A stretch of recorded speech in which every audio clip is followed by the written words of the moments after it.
What's going on, everyone? Welcome back to the channel. If you're new to the channel, my name is AkeemHaynes. I'm a two-time Olympian, Olympic bronze medalist, author, motivational speaker, and sports commentator. On my channel, we talk boxing, MMA, track and field, and of course, motivation and encouraging content. If this is something that you enjoy, then I hope that you subscribe to the channel. Now, let's get into the video. Efe Ajagba versus Stephen Shaw. This should be an interesting matchup. Let's get into it. Let's start with Efe Ajagba, aka the Silent Roller, coming into this one with the record of 16 wins, 1 loss, and 13 wins by way of knockout. Ajagba is an imposing figure. I mean, 6'6". He's strong. He's powerful, heavy-handed, strong puncher. He reminds me of the old school heavyweights that just used to come forward, start slugging, standing in the pocket, trading shots, letting the hands go, and to see who is the tougher, stronger fighter, who can endure more. However, with that being said, Ajagba has improved a good amount from when he first started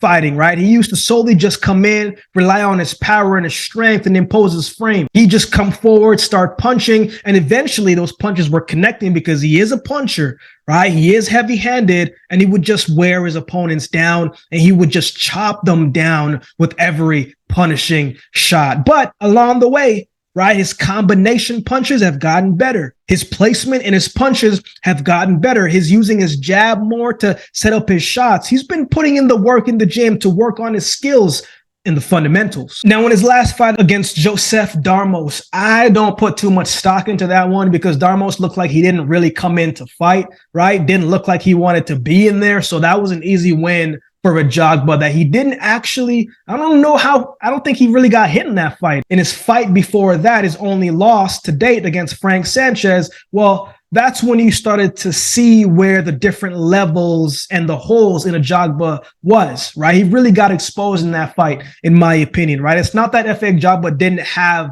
some good moments, but the speed was different. He wasn't fast enough to keep up with Sanchez, right? Frank Sanchez was sharper and really showed his boxing skills and strengths, and Ajagba didn't have that speed in his repertoire, nor do I think he will really ever be that fast of a heavyweight. But Frank Sanchez was just a little bit too much for him and really countered him all night and really made him pay. But those are the fights that you can hopefully learn from and go back to work on some things, right? Again, as I said, I don't think Ajagba will ever be the fastest guy, but his approach can be a little bit more calculated, in my opinion, and he can set up his shots a little better. Maybe adding more feints to his game plan or changing different levels, just mixing it up a little bit so he's not too overly predictable. But we'll see how it goes this weekend. He is a guy that can end the fight with one punch, and that's always exciting and always good to have in your repertoire. Now let's talk about his opponent, Stephen Shaw. 18 wins, no losses, 13 wins by way of knockout. He was very active last year, fought 3 times, won them all. Now, Shaw is a well-mixed heavyweight with boxing ability and good power. He's deceivingly quick for a heavyweight, right? He's got good hand speed. He's a sharp puncher, accurate, and got some good pop behind him. He's patient as well and doesn't press the matter if it's not there, right? He's going to bide his time, going to take what's given to him, and it's a calculated aggression. It's a calculated attack. He's not going to put himself in risk to land a shot that might get him in trouble. And I think he's defensively responsible in his approach. I think he's got some pretty good footwork.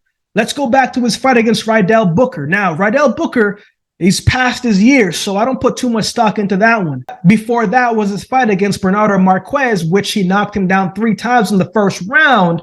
When you see an opponent hurt, right, you always want to see, can you close out the show? If I have my opponents hurt, can I press the matter and get him out of there and not elongate this fight? And that's exactly what Shaw can do. In the fight against Joey Dogdjeko, I may have pronounced that one incorrectly, but that was a one-sided fight. He controlled that fight from start to finish, right?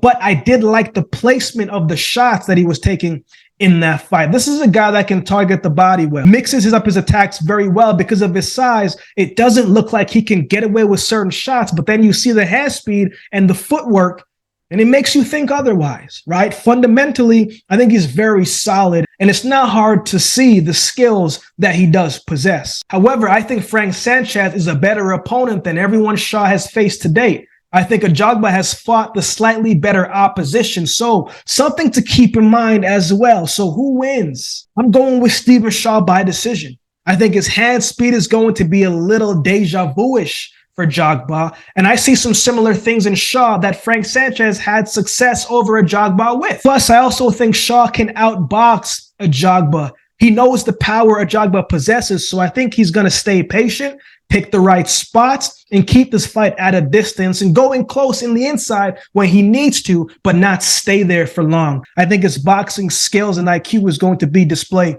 in this fight, and that will help him get the win. What are your thoughts on this fight? Who do you have winning this one? Let me know in the comments section below. If you would like to support the channel, there's a couple ways that you can do so. You can like, comment, share, and subscribe to the channel. If you would like to support by way of donation, you can find options in the description below. Also, my Cash App handle will be on screen as well. Any amount goes towards the growth of this channel and will be greatly appreciated. So with all that being said, if you've been watching the video, this only do me a favor and subscribe to the channel, and we'll definitely see you next time.